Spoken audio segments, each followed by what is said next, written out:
Bonsoir Colette, comment vas-tu? Bonsoir Anne, écoute, je vais très bien. Je suis très contente d'être là. D'abord, qui es-tu? Qui je suis? Je suis une femme de 41 ans qui est agente artistique, qui est militante culturelle et qui a plusieurs vies et en même temps une seule. J'ai besoin, j'ai besoin de sens et, et j'ai besoin aussi de sens et je dirais d'engagement. On a pu le voir la dernière seconde, du teaser de l'agence, une agence engagée.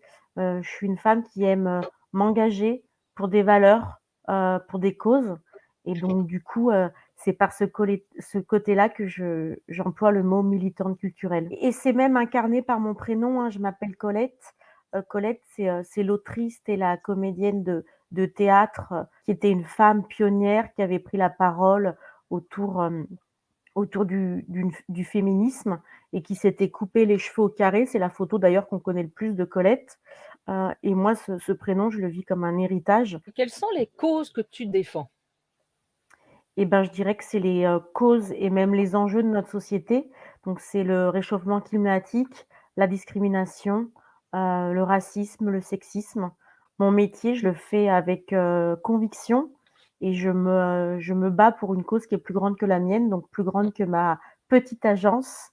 Mais en tout cas, je pars du principe que lorsqu'on lit un livre ou lorsqu'on regarde un film, ça impacte le réel et ça crée des nouveaux imaginaires et du coup, j'ai envie de contribuer à mon échelle, à justement semer des graines qui vont faire que les nouveaux imaginaires et les nouvelles images que vont, produire mes réalisateurs, scénaristes ou dans lesquels vont jouer mes comédiens et comédiennes seront ces graines, de conscience. C'est ce qui répond, aux besoins du monde. Le monde a besoin d'être inspiré, on le voit, hein, après cette pandémie, à l'aube d'un second tour des présidentielles. Regarder un film, acheter un livre, et participer à la culture est un acte politique. On a vu qu'un film, un livre, c'est une rencontre aussi, hein, et cet objet culturel, il a un impact dans le réel. C'est pour ça que la devise de l'agence, c'est, s'inspirer du réel pour inspirer le réel. Pourquoi? Parce que quand on regarde la télé, un film sur une plateforme ou un film au cinéma, ça a une conséquence directe, ça va nous inspirer. On voit que, en 2004, la plus belle la vie, met en scène un couple homosexuel. On voit que lorsque une série Netflix, Queen Gambit, raconte l'histoire d'une femme qui joue aux échecs, juste après, chess.com explose ses abonnements, les enfants s'inscrivent dans les cours du soir d'échecs. On n'a jamais vendu autant d'échecs que l'année précédente.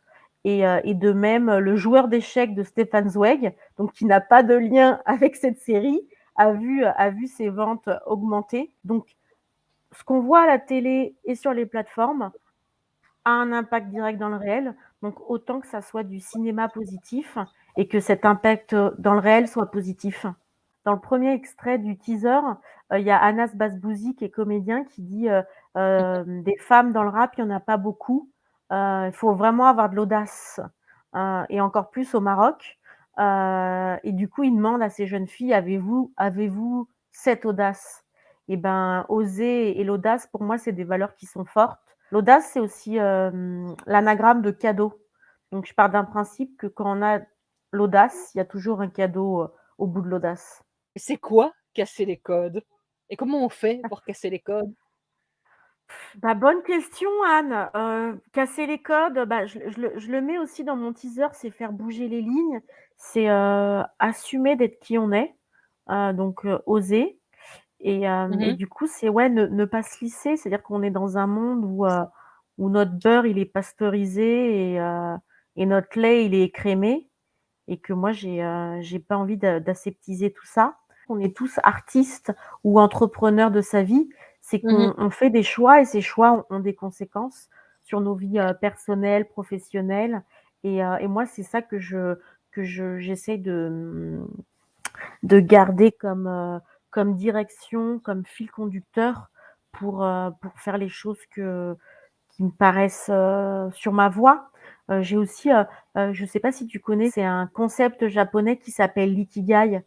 Oui, C'est une partie entre, hem, la ta profession, ta passion, ta vocation et ta mission et puis il y a une toute petite zone où les 4 ronds se croisent et c'est ton ikigai, ta raison d'être en japonais et moi, mon métier d'agente, artistique et de militante culturelle, hein, j'ai l'impression que je dissocie pas les 2.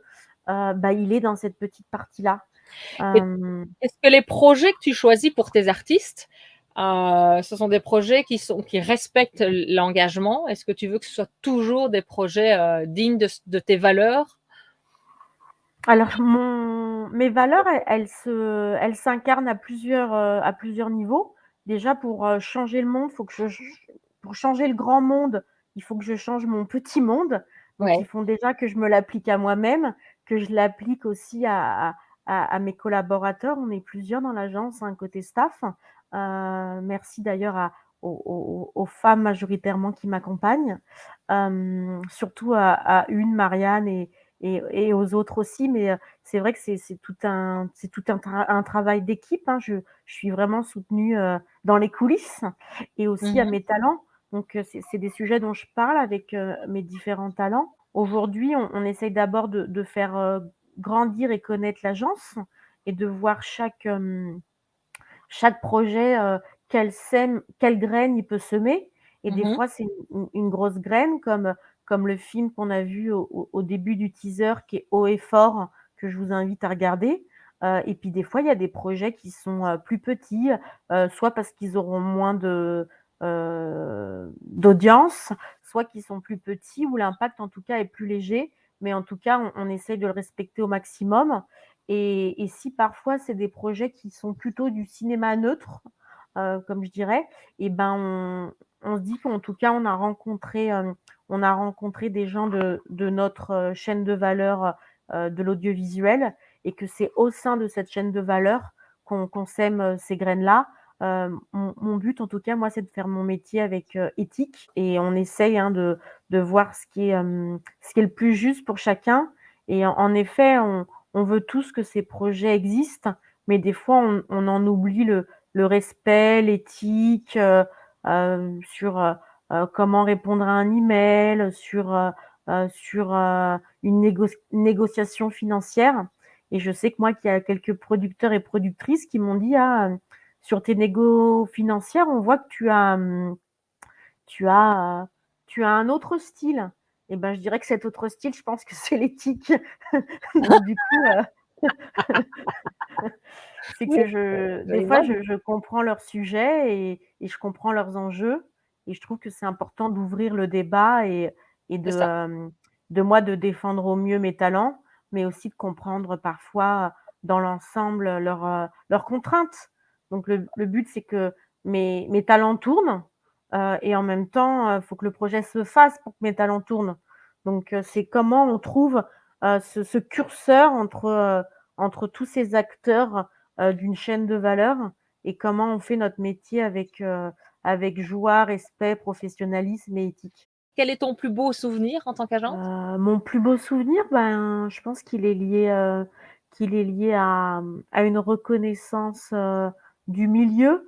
J'ai mon comédien Anas qu'on voit dans le teaser, hein, donc celui qui parle d'audace en plus, qui a été, sélectionné, dans les révélations, des Césars, révélations masculines des Césars et ben ça, la reconnaissance du milieu, c'est toujours, quelque chose d'important. C'est déjà un clin d'œil, 3 ans après, C'est ça. la création de l'agence. C'est un clin d'œil pour montrer en tout cas que je suis sur la bonne voie avec la bonne équipe. Mon but, hein, d'ailleurs, c'est même un non-but. J'ai pas envie d'être une grosse agence, mais j'ai envie d'être une agence au service du sens et de l'excellence. Donc j'ai envie que, les contenus aient du sens et que mes comédiens soient connus pour leur excellence. Donc du coup, j'ai envie de choisir les meilleurs. Je suis un peu la directrice de casting de mon agence ou en tout cas la réalisatrice du long métrage qu'est l'agence.